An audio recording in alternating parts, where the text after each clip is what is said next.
I'm standing by with Rusty Wallace. Of course, Rusty, on the pole here, your first one of the season. But I think even more importantly, Rusty, you were clocked as one of the quickest cars in Saturday's practice session. What about it here today?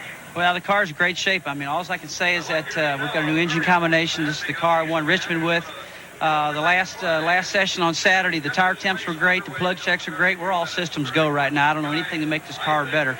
We're just going to have to read the racetrack and make adjustments from there on out.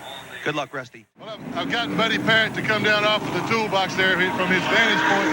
Buddy, you guys are really hooked up. That car looks great. Well, I tell you what, this Penske racing team, I tell you what, they just did a great job on the pit stop. They've done a great job all week long preparing this Miller Genuine Draft Pontiac. And I'll just tell you, I told you in Rockingham, we've got to put this thing off till Phoenix, and hopefully we can do it.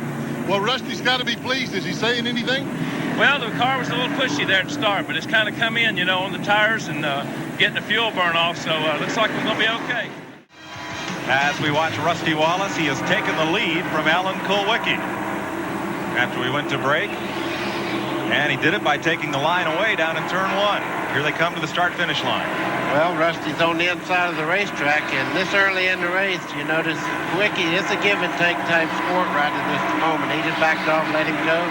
Fell right in position there, but he's got another problem coming up in just a second. Davey Allison closed in on the rear bumper of Kulwicki.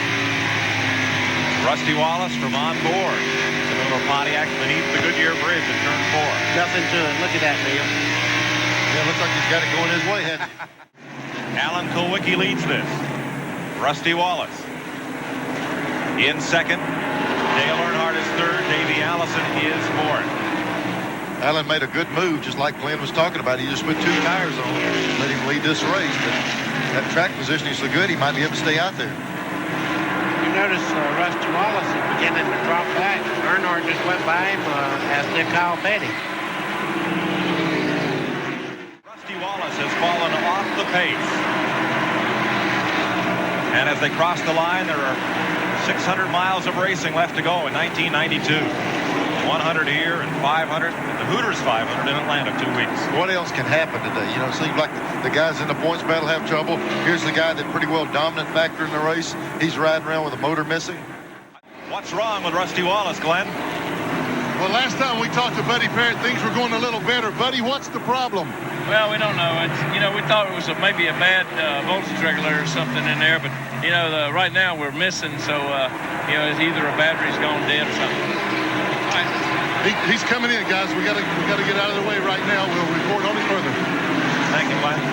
We talked about car, sponsor, owner, number changes, driver changes for next year. Question called in, Sandy from Roanoke. How do you decide what car number each driver picks? Well, he doesn't. The car owner owns the car number. That's the way that works. Speaking of which, we're told Richard Petty's number 43 may have a different number on the side next year, 44. But 43 might be hung up on the wall and retired. Here's Rusty on pit road. They're changing the electrical. You see the guys working nothing else but inside the right side of the car. That's where their electrical system is. They have 2 complete systems. They're unplugging one and plugging the backup system in to see if that'll correct the problem. He's lost a lap. And kills it pulling out. Glenn's down there.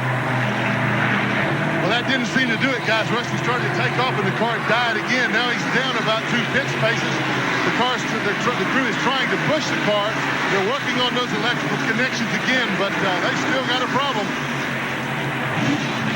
He's fired up again now.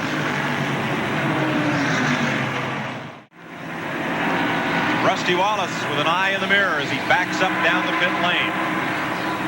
And looks like he'll go behind the wall. Tough day. Those are not the eyes of a happy man right there.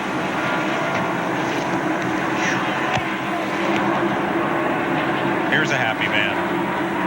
Alan Kulwicki won the inaugural race here in 1988. his first Winston Cup win. And remember, he took a Polish victory lap, drove around the track in the wrong direction to go to victory lane, a move he had planned for years. Folks, please don't write in about that. We mean it endearingly. That's what he called it, not me.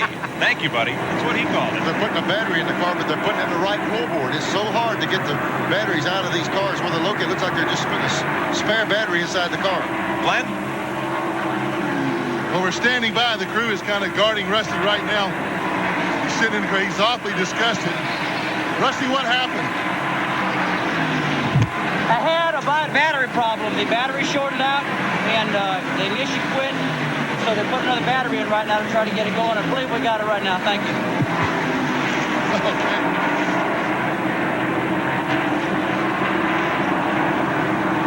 For a man who had a strong chance to win this race, getting back out there right now is not going to be much consolation.